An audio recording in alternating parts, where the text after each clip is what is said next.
Welcome everyone. Baruchim Aba'im. Today's Rosh Chodesh Av. Av stands for Arur and Baruch. The beginning of the month starts off Arur, difficult, and the end of the month goes Baruch. It's nice and good. TuBAv, one of the great best days of the year. Also, I heard another pshat that right now it's Arur. Right now it's Arur, but Be'ezrat Hashem in the future is going to be flipped to Baruch. The whole month's going to be flipped to Baruch. Also stands for Ahavah and Berucha.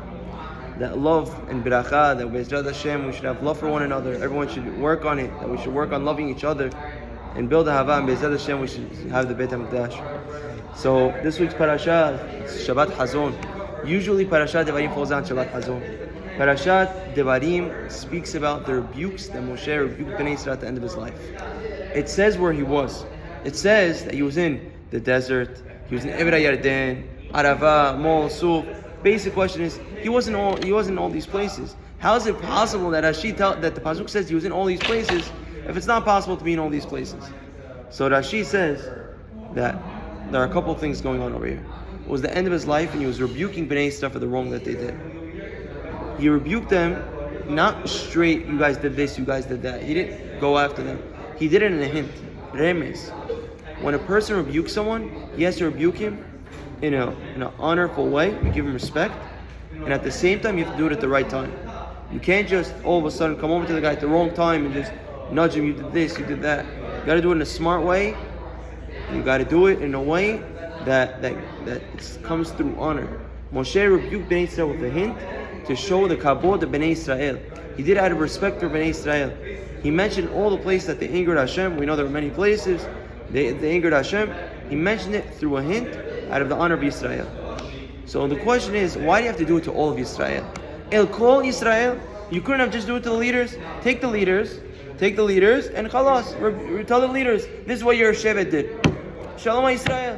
Why does every single person have to be there? So Rashi says that he had to have it that everyone was there.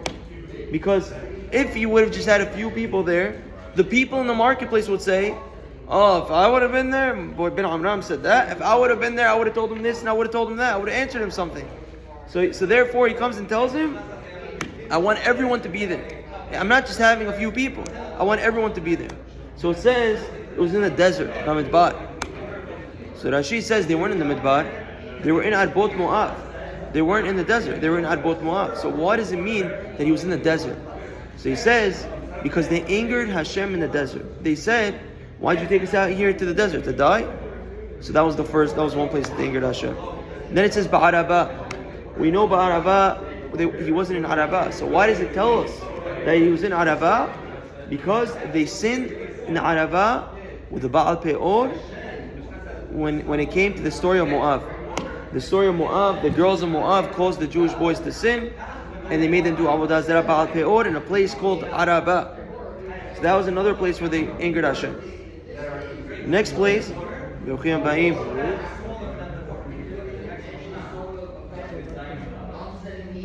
Baruch Hashem.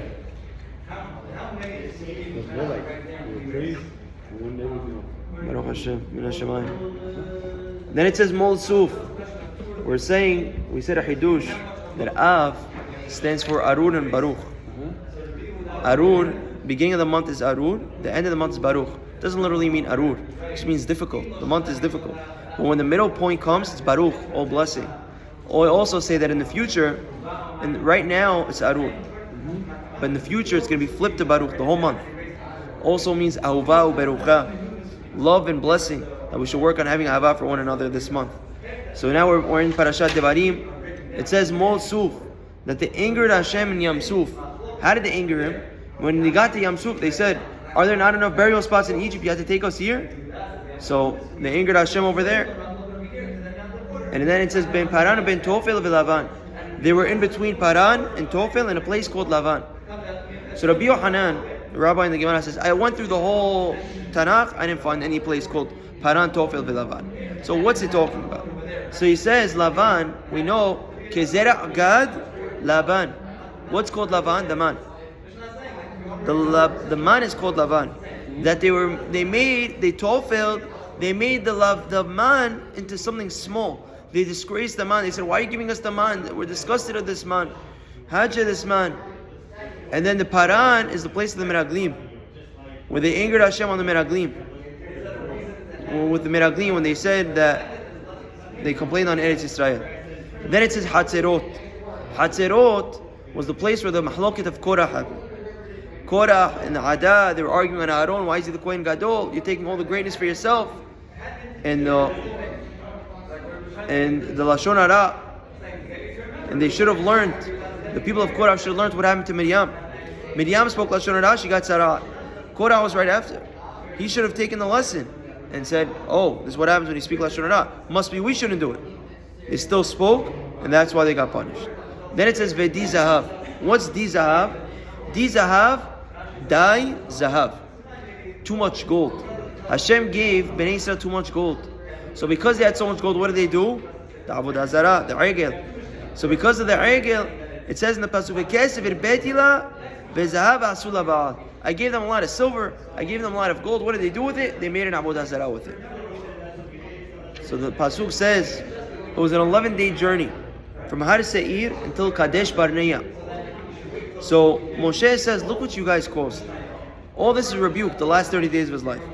You don't have a shorter road from Har Sinai to Kadesh Barnea than this path that Hashem took you on. It was an 11-day journey. Because Hashem loves you so much, He took you on a 3-day journey. He made the road faster. He skipped the road, Kifitzat HaDerech, and then He made it a 3-day journey. And He does the math. We'll tell you the math. The math goes, that was the 20th of Iyar when they left Har Sinai. So far so good? 20th of Iyar.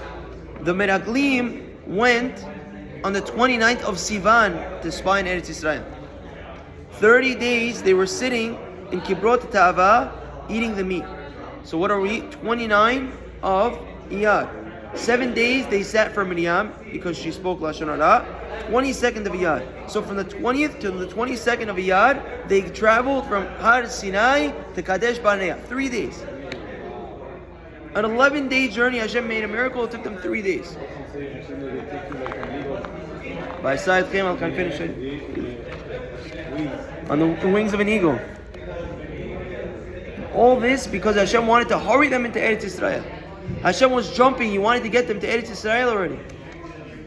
But because they messed up, they had to turn around. They went back to Yam Suf, and they were in the desert for 40 years. It says that Moshe waited till the last month of his life. He passed away a month before his life, 30 days before. He got up and rebuked Bnei Israel. Why did he wait so long? Rebuke them right now. Why are you waiting so long to rebuke Bnei Israel? The answer is he learned from Yaakov Avinu. Yaakov Avinu only waited to the end of his life to rebuke his children. We know Reuben. Reuben took the bed of Yaakov and he moved it from the house of Bilhah and he put it into Leah's tent. He said, what do you mean? Leah's the maid wife. Bilhah's the midwife. She's the backup wife. Leah's the main one. You put the bed over there. So Yaakov rebuked Reuben. Pahaz kamayim. You do things too quickly. You didn't think. You did things too quickly. So he rebuked him, but he didn't rebuke him right away. He waited to the end of his life. Why did he wait so long? Yaakov said, if I would have rebuked you right away, you would have went to Esav. You would have went to Esav, you would have learned from his ways. I don't want you to go to Esav. So I waited till now. They say that a person, when he rebukes at the end, that's when he's heard. A person, and also he rebuked him at the end of his life because he didn't want to have to keep on rebuking him over and over again. Rebuke him one time, khalas. He got it one time. And he also didn't want that if he rebukes him once, he sees him in the street the next time, the guy's embarrassed. And then he sees him again, he gets embarrassed. He didn't want to embarrass him. Yoshua also. Yoshua ben Nun only rebuked Bnei Israel by his death. Shemuel Hanavi waited to the end of his life to rebuke Bnei Israel. We see this concept. Moshe, Shemuel, Yoshua, all of them, they waited to the end of their life. Yaakov Avinu, they all learned to rebuke the people at the end of their lives. So it says that Moshe waited. He didn't rebuke them right away. He waited after they beat Sihon Melech HaEmori and Og Melech HaBashan. Why? Why couldn't he just rebuke them before? Why did it have to be after these wars? So Rashi says that Moshe said that if I would have rebuked them before they got into Eretz Yisrael just like that, they would have said, you didn't do anything for us, you just find things to knock us on. You're looking at things to complain on us for. You're looking at things to rip us because you're not going to Eretz Israel, so you're blaming it on us. Moshe is saying, I'm physically able to. I'm just not allowed to. I'm able to take you guys into Eretz Israel. I just conquered Sihon Melech HaAmorim, Og Melech HaBashan. Our rabbis say that Moshe, when he was 10 amot, he jumped, he couldn't reach Og's ankle. Jumped, 10 amot. Og was a giant. He hit his ankle. Imagine, he beat these giants. Still, he wasn't allowed to go into Eretz Israel. Moshe said, after he beat these great nations, he told them all this rebuke. They shouldn't say, "Oh, you couldn't go into Eretz Israel, so now you're blaming us." No, I'm able to go into Eretz Israel, but I'm not allowed to go into Eretz Israel, and that's why he's rebuking them now. He's telling them all their faults that they did along the way.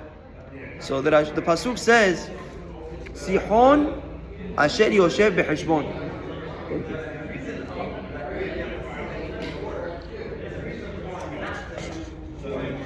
Sihon, who lived, he knows.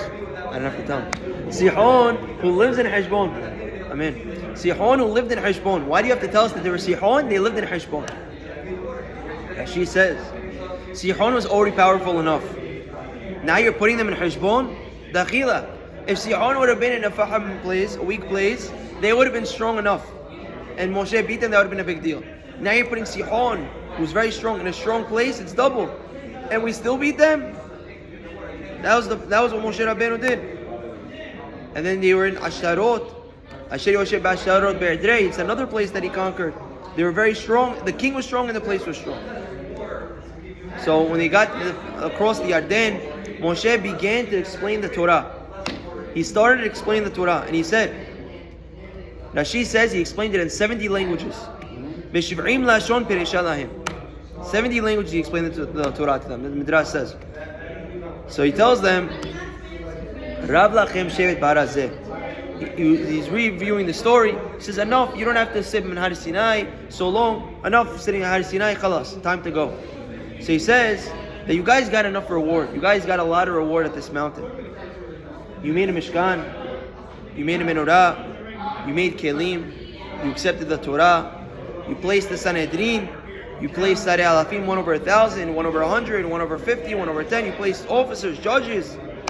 You guys did so much at Har Sinai. Now it's time to go. So Hashem told them, Rav lachem shevet ba'arazeh, enough sitting at this mountain.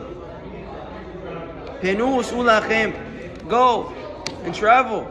Ubo hara emori, go to the mountain of Emori, bilkol shechinab, barava bahar, in the Arava, in the mountain, Bashevilau, Banegib, Hof Ayam, Eretz HaKenani, go to Eretz Israel, Lebanon, Lebanon means Yerushalayim, Ada Nahar HaGadol Nehar Perat, to the great river, the river of Perat, the Euphrates River. So he tells them, look, I gave you Eretz Israel. Go, take it. The land that Hashem promised our forefathers, to Abraham, Yitzchak, and Yaakov, to give to his children, to give to them and their children after them. So Moshe tells them, Re'eh natati, look with your eyes, go and conquer Eretz Israel. La'avotechem, I gave it to your forefathers. And then it says Abraham, Yitzchak, and Yaakov. Why do you have to tell me your forefathers, then Abraham, Yitzchak, and Yaakov, to tell us that it was kedai for B'zchut Abraham Avinu alone to get Eretz Israel? B'zchut Yitzchak Avinu alone is where it's okay to get Eretz Israel. B'zchut Yaakov Avinu alone is okay to get Eretz Israel. We don't need any of them. One of them is enough. Then he tells them, Re'eh natati, with your eyes you see. I'm not telling you guys that I heard. You guys see it, that Hashem is giving you guys Eretz Israel. There's nobody fighting over it. Right now you walk into Eretz Israel, you'll conquer a piece of cake. Just take it. If you would have sent Meraglim, it would have been easy. They would have went in and they would have conquered Eretz Israel without any problems. So he tells them, after Bnei Israel were complaining so much, Moshe goes to Bnei Israel, he tells Hashem, I can't handle them alone. I can't handle you guys by myself. So everyone asks this question. Moshe couldn't handle Bnei Israel himself. Moshe split the sea for them. Moshe brought down the man for them. He brought them meat for 30 days. He couldn't judge Bnei Israel. So he tells them that Hashem raised you up. You guys are such a high nation. Higdil veherim etchem al dayanechem. You're higher than the judges. That's how great you guys are. You're greater than the judges. He takes your punishment and he puts it on the judge. If Bnei Yisrael deserves a punishment, it's the judge's fault. Why don't you tell them? Why don't you teach them? It's the judge's fault. And Shlomo HaMelech, the wisest person ever lived, he said, Ki mi u'chal lishpot et amecha hakaved hazeh. Who could judge such a nation? We can't judge. If Shar mi shekatuv v'yachkam mikol adam, the wisest person, he couldn't judge. Shlomo said the following: the judges of Bnei Yisrael are not like the judges of the other nations. If a goy judges and they kill someone and they obligate him money, one of these random second country places, not fishy, it's fine, they get away with it. But me, if I do it, I'm hayav. Nefashot ani nitba. I'm responsible. I have to pay. The judge gets in trouble. So Moshe tells them, Hashem your God, Hashem Elohechem irba etchem. He made you so many. Ve'nechem hayom, and behold, you are today kekochavei hashamayim larov. You're like the stars. So everyone asks, what do you mean like the stars? Were they like the stars? There were 600,000. The stars are unlimited. You can't count. We're only 600,000. Why are you comparing us to the stars? So just like the stars are going to stay forever, they're going to stand forever, so too Bnei Israel will stand forever. Forever. Will always be here. For all generations. For all generations, Bnei Israel are going to be here. Just like the sun is always here. Just like the moon is always here. Just like the stars are always here. Bnei Israel will always be here forever. So he tells them, Hashem Hashem, the God of your fathers, Yosef Alechem, He should add upon you, Kachem 1,000 times. Vivarech etchem kasher diber lachem. And He should bless you as He tells you. So Bnei Israel, so Rashi asks, what does it mean? Again, Vivarech etchem kasher diber lachem. You already blessed them 1,000 times. And again, Hashem should bless you? So Moshe tells Bnei Israel, I'm blessing you that you should have 1,000 times beracha. Bnei Israel tells him, Hashem promised us unlimited beracha. You're only giving us 1,000? Shuhat. Businessmen, we're always businessmen. Even berachot will do business. 1,000 times, Hashem gave us 1,000,000 times, 1,000,000,000,000 times. So Hashem, Moshe says, this is from me. From me, I give you 1,000. But Hashem, He gives you unlimited. So that's what He tells them. So He tells them, how could I do it myself? Your complaints, your arguing, He says, I can't do it. He tells them, we see from here that Bnei Yisrael were complainers. They complain.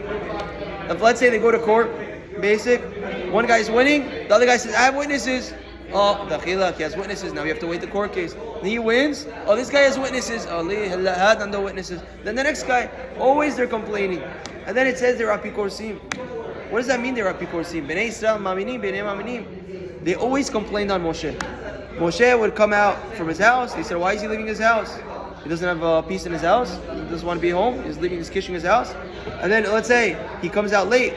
Why is he staying late? Is he because he's trying to make a moment's fault on us? They were constantly complaining on Moshe. He leaves early. He doesn't have peace in his house. He's leaving late. Oh, it's because he's making up laws. Every time they're complaining. And they were constantly fighting with Moshe. So he tells them, so Moshe says, I'm going to put judges, khalas, not me anymore. Ella wahid, the guy that you know from your shevet, 1 over 1,000, 1 over 100, 1 over 50, 1 over 10. And they said, good idea. They loved the idea. So Bnei Israel, so Moshe says, you guys chose this for yourself. You chose this for yourself. You should have said, Moshe, you're the rabbi, you're the chief rabbi. We want to learn from the student. I want to learn from the rabbi. Why am I learning from the student? That's what they should have said. Who is it better to learn from, you or your student? The rabbi. Not you. You suffered over us. You prayed for us. You constantly dealt with us. You did everything for us. Moshe said, I knew what you were thinking the whole time. You wanted the student because you're going to say he doesn't know me. And let's say we're in court. I'll give him a couple bucks. I'll give him a bribe. And then he'll say, Yalla faddal, you get what you want. You know it wouldn't work with me. You know it would probably work with the other guys. So that's why you said it. I knew you guys. And I knew that if I delayed, you would have said, hurry up.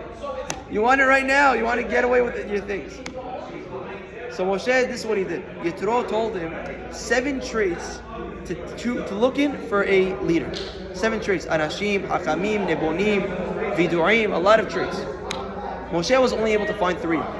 3 of those traits in a person. He couldn't find 7 in one person. So he says, I took the heads of your Shivatim, Anashim. We learned in the past, Anashim, what does it mean? Hashubim. Always, whenever it says Anashim, Hashubim. Important, good people.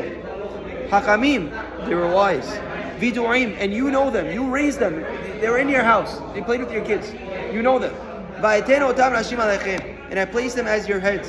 Sareh alafim, 1 over 1,000. Sareh me'ot, 1 over 100. Sareh hamishim, sareh asarot, 1 over 50, 1 over 10. V'shotrim shiftechem. So it says va'ekach, and I drew them in. When it says va'ekach, and I drew them in, it means he drew them in with words. You could pull a person through conversation. You could get him, you don't have to physically pull him, come, let's go do something. You could convince him. So he convinced the heads of the Shivatim. You're lucky, you know you're going to lead. You know you're going to be in charge of the children of Ahavat Chinam Yaakov. You're going to be the leaders, the children of Hashem. You're going to be your position with Bnei Israel. It's love. You're lucky. You're lucky. How lucky are you? And then it says, Anashim Hakamim Viduim. When you look for a leader, you need two qualities. You need one quality, that he has to be a good person. Step one, you have to be a good person. To be a leader, you have to be a good person. Number two, you have to know your people. You have to know their struggles. You have to know what they go through. You can't just be a leader, you're in Shamaim and they're in the Ares. Oh, do this, do that, but you don't know what they go through. This guy has this struggle, he has that struggle. How are you going to guide him if you don't know what he goes through? He has this problem. He has to know how to get through it. In order for him to get to your level, you have to guide him through his own challenges. You can't just guide him without knowing his challenges. So Moshe looked for people that were anashim, that were on high level, good people, and vidurim. And they grew up with you. They knew, they went through all your tests. They went through everything you went through. They know exactly what you need to get through it in order to win. If you don't have a person that's a good person, it's haram. You're leaving your friends in the mud. You can't be a leader if you're not a good person. If the person's not a good person, his friends are in the mud. And if he's only a good person, he doesn't know the people, what's the point of him? He's not helping us out. He's not helping us get through our personal challenges. There are two different types of leaders in life. There's a Hakam and there's a Navon. You can picture yourself, what's a Hakam? Hakam is the rabbi that's learning in the shul, in his house, Rabbi Kanievsky. We go to him for questions. Rabbi, what do we do? What do we do? And he tells us what to do. He leads from his house. He leads from where he is. And then there's Nevonim. Nevonim is he's smart and he goes out to the people. He goes out and he sees, this is what we need to fix, this is what we need to do, this is what we need to do. There's two different types of leaders. They're both good. Just matters what you do. They're both good. But we need to know, in order to be a leader, we need to have these two qualities. To be an ish, to be a person that's a good person. And number two, you have to know your people. You have to know what they go through. Known with them. So he tells them, so when he chose the judges, he commanded them, in this time saying, listen, you should judge righteously, between one another. He told them, if you have a court case coming in front of you, don't jump. Patient in the court case. What do you mean, Rabbi? This case came to me 10 times. I know exactly what's the halakha. Every detail matters. One little detail in the case could change the whole thing. In the whole halakha. They tell you this. Oh, the halakha is this. Oh, but what about that? Oh, you didn't say that. It makes a whole difference. Moshe Rabbeinu told them, Stanna shwayeh, wait, listen to the whole case, be patient. Even if the case came before you 1 time, 2 times, 3 times, still be patient before you judge. Listen and wait.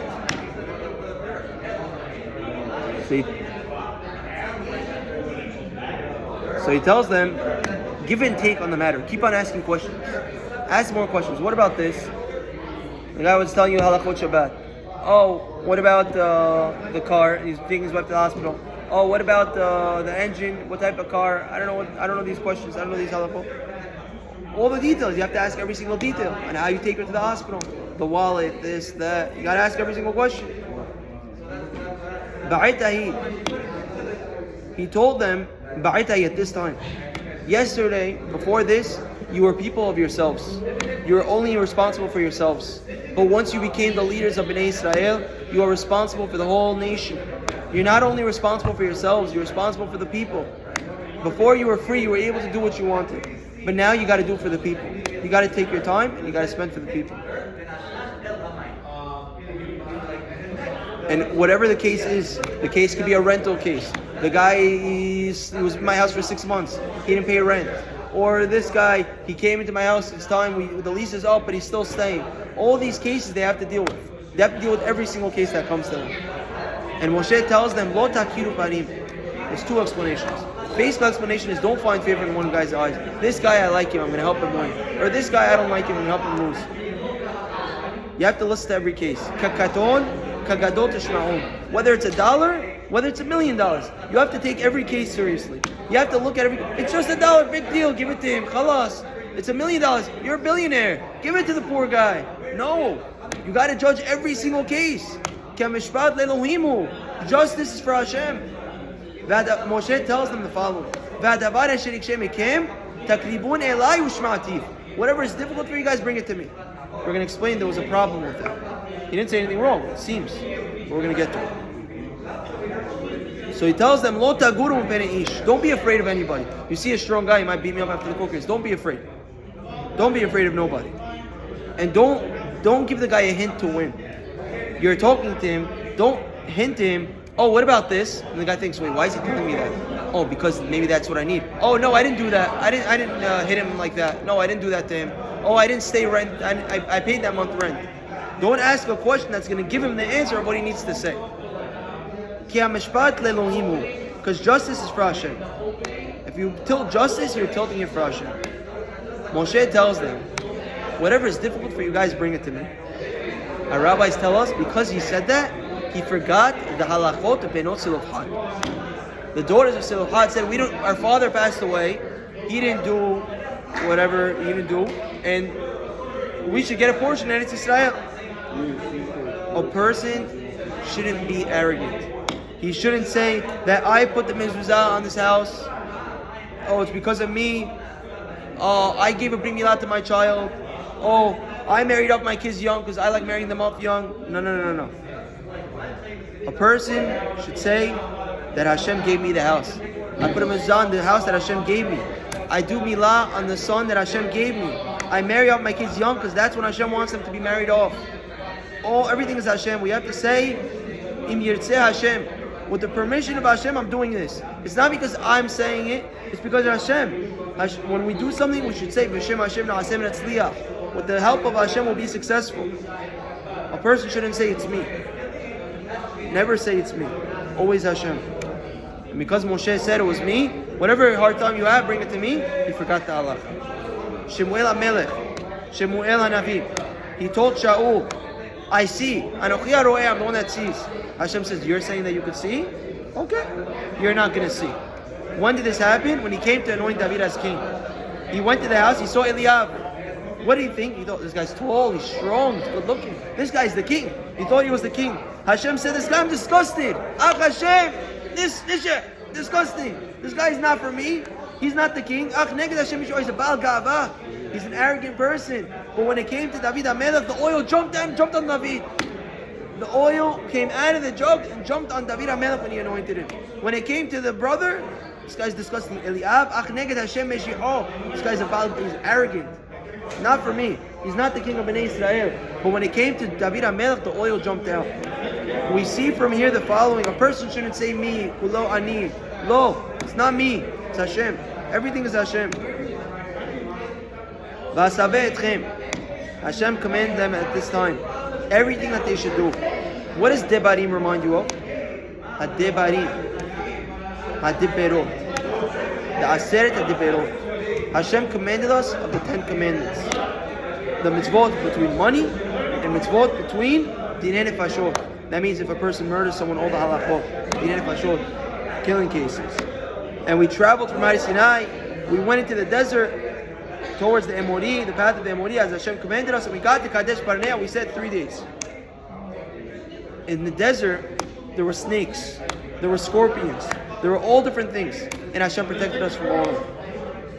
Hashem told us at the following: come to the land of Emori that Hashem gave us. Don't be afraid of them. But what did the Bnei Israel say? Let's go and send spies. Let's see if it's true, how we're going to conquer them. And they'll tell us the way of how to get there, and the cities that will come and will capture them. War tactic. You spy and then you capture. So Moshe said, I saw something wrong. Why is he telling them this is a rebuke?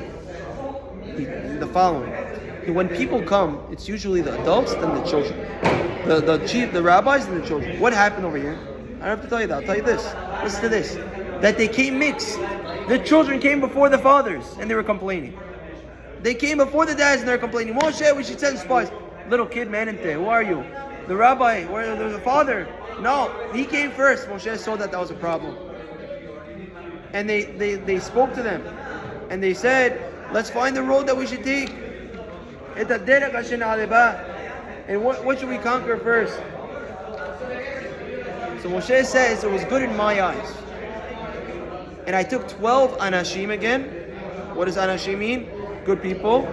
Ish yahal shavit, one person per shevet. Moshe says it was good in my eyes, but not Hashem's eyes. It was good in my eyes, but not Hashem's eyes. So the question is, if it was good in the eyes of Moshe, then why is he rebuking them? It's something good.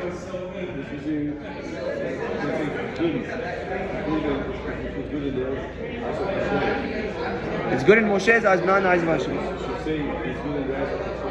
Why should it say that? Why? Because you say it's looking like a show off? Or my eyes. Meaning I hear that. Good point. You're saying good. That's what we just said. Good point. So listen to this. Rashi says a mashal. What's the mashal? A person tells his friend, I want to buy a car. He goes, can I take it for a test drive? I'll take it. Can I take it in the mountains and the valleys? Yeah, go ahead. He goes, he's willing to let me take it in the mountains and the valleys? Must be it's a hadid car, it works. I'll buy it from you. I don't need to drive it, I trust you, I'm going to buy it. Moshe was expecting when Esau were going to say the same thing. Can we go check it out? Fadda. You want to see if it's good? Try it. What were Bnei Esau supposed to say? You're saying it's good? We're not going to try it. We believe you. We're going. We're not going to go check it out. What did they say? We're still going to check it out anyways. They still said it? That was the problem. So he tells them, I took anashim. What's anashim? Good people. The best people Moshe took. The best of each shevet. Because he was hoping that maybe b'schut them that they would save Bnei Esau from this sin. And he tells us which shevet didn't go with them. Shevet Levi. Levim didn't go with them. And when Hashem said, we're going, we're good. So they went up the mountain and they spied it. So it says, when they came back, they brought